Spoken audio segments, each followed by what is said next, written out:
High সবাইকে। তো পরের ভিডিওতে আবার তোমাদের সঙ্গে দেখা হলো। তো এখানে দেখো নীল হাঁটাহাঁটি করছিল, আমরা এখানে চুমুরটা খাচ্ছিলাম, আর ওখানে দেখো বাঘ দেখছিলাম, এখানে ছিল সিংহ। সব পশুগুলো মানে চুপচাপ, কোনো কোনো পশু ঘুমাচ্ছিল, কোনোগুলো একটু হাঁটছিল, দেখলাম। তো নীল একটু খাইয়ে দিচ্ছিল, তারপর আমরা এখানে একটু হাঁটাহাঁটি করছিলাম।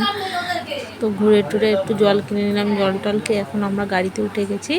আমরা এখন যাব বদ্দির বাড়ি। আর শরীরটা একটু খারাপ লাগছিলো, তাই একটু ঘুমিয়ে নিলাম।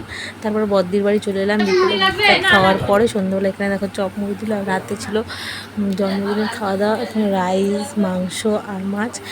ননদের জন্মদিন ছিল, তো সেই উপলক্ষে খাওয়া দাওয়া হয়েছিল। আর এখানে আমরা খাওয়া দাওয়ার পরে যে রাত 12টার সময় কেক নিয়ে এসেছিলো, তো কেকটা কাটছিল। সবার তো ঘুম পেয়ে গেছে, কিন্তু বসেছিলাম কেকটা কাটার পরে আমরা সবাই শুয়ে পড়লাম। ভিডিওটা এখানে শেষ করছি। ভিডিওটা ভালো লাগলে অবশ্যই লাইক কমেন্ট শেয়ার করে দেবে। টাটা, দেখাবে নতুন একটা ভিডিওতে। সবাই ভালো থেকো, সুস্থ থেকো। Good night.